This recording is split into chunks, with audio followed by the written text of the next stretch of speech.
Okay, so we're back again spending some time. So just as a quick review, these are a summary of the terms system owner, data owner, and custodian.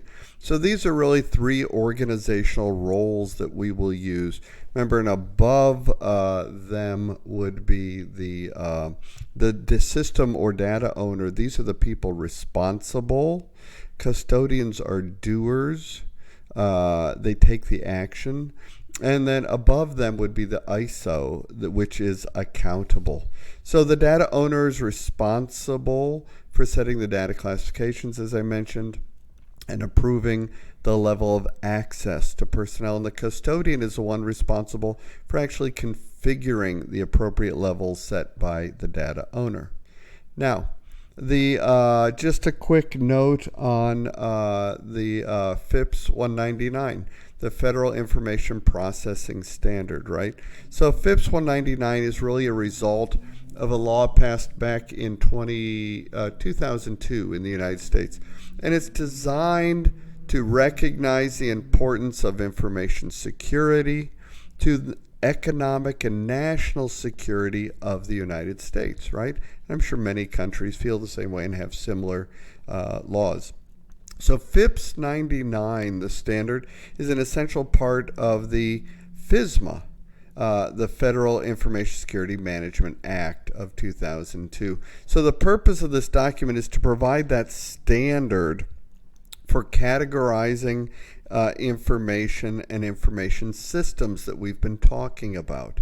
So to ensure confidentiality, integrity, and availability, right? And in that process, we want to assess the impact that the agency's assets and operations should have should they be compromised. So that's what FIPS 199 does as a standard, and it's really part of the Federal Information Security Management Act of 2002, FISMA.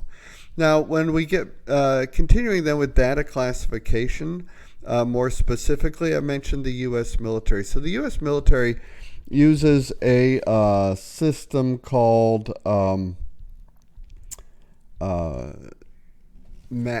mandatory access control. And in mandatory access control, access is determined by the system, right?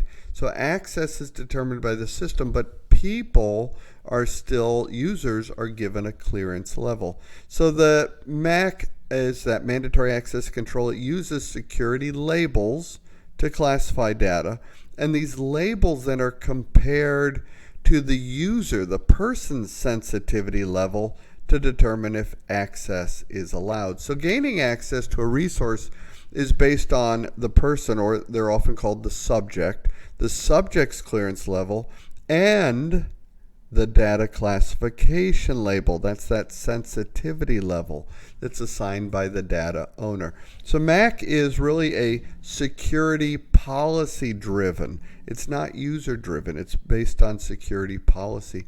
So MAC classifies this data according to the sensitivities I mentioned that enables access to only those with a proper clearance, right?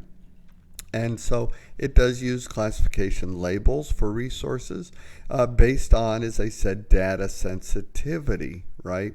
And those are referred to as classification labels. A trusted operating system, it uses a secure OS kernel, and that kernel supports Mac. That is so secure, it's really considered too strict for the general public use, but I wanted to mention it. Now,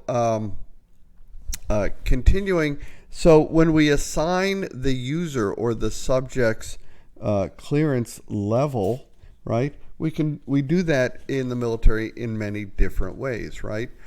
So there is a top secret, right, which would cause exceptionally grave damage for the classification levels. There's secret, which causes serious damage to national security. I will say top secret is really classified as anything that's absolutely crucial for national security, like a spy satellite information or the blueprints on a new weapon developed, right? Top secret.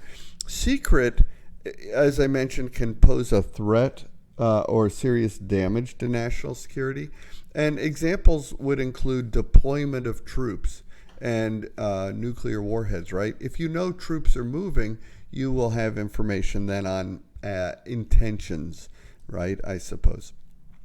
Confidentiality is that which is expected to cause damage to national security, right?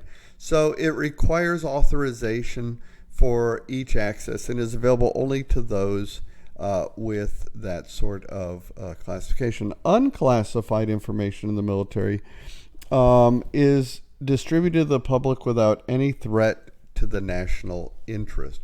So an example might be a computer manual or warranty details of a product or a service.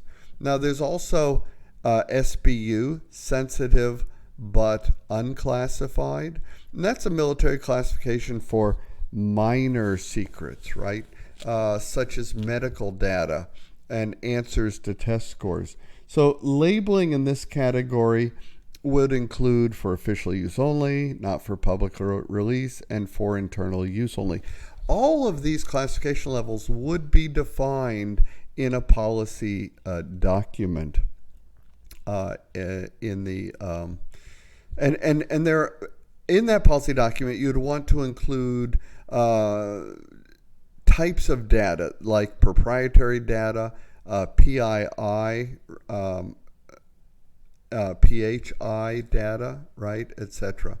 PII is that personally identifiable information, and PHI is that personal health information. You'd want to make sure those get classified as well. Now, in the commercial world, it's kind of interesting. There are really no legally mandated private sector data classification. So organizations that you work in are really free to develop a classification system on their own. Commonly used classification systems might include protected, confidential, internal use, and public. I would always check with legal to make sure we're implementing their vision of it. Again, you would want to adhere to non-public personnel information and PPI. Don't forget PCI, payment card information, might get a classification level. And that's a subject of a future chapter, which will be very exciting. The PCI DSS. PHI, personal health information, right? All those would be protected types of data.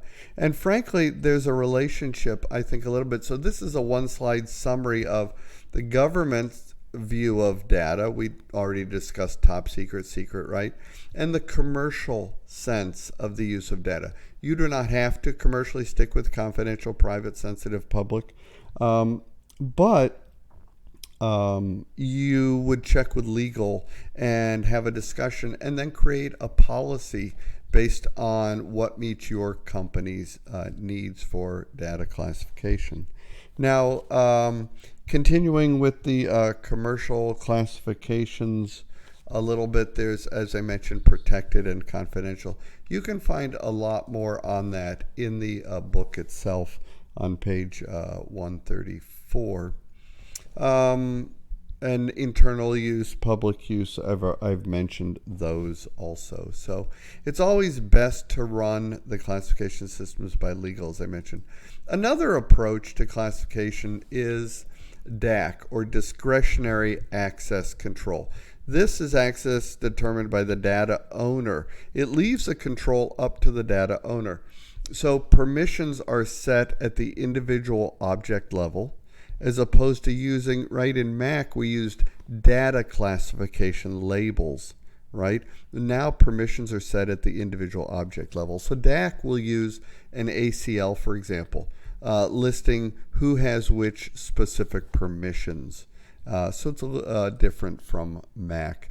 You've probably also heard of RBAC. I just wanted to mention that. RBAC is access determined by group membership, right? So it allows you to group access privileges for this group of files or these printers or computers or apps into a single entity or role, right? So users are put into a container, so to speak, and assigned for that role with assigned privileges, right? Web filtering, we often put people into groups for web filtering, for example. SQL servers and MS Exchange servers will use RBAC, for example, right? So RBAC assigns the rights and permissions to roles and groups, as I mentioned.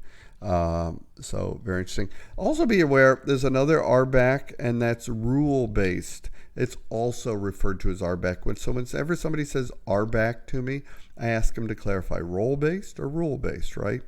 In rule-based, we are configuring rules on systems to allow or disallow actions, right?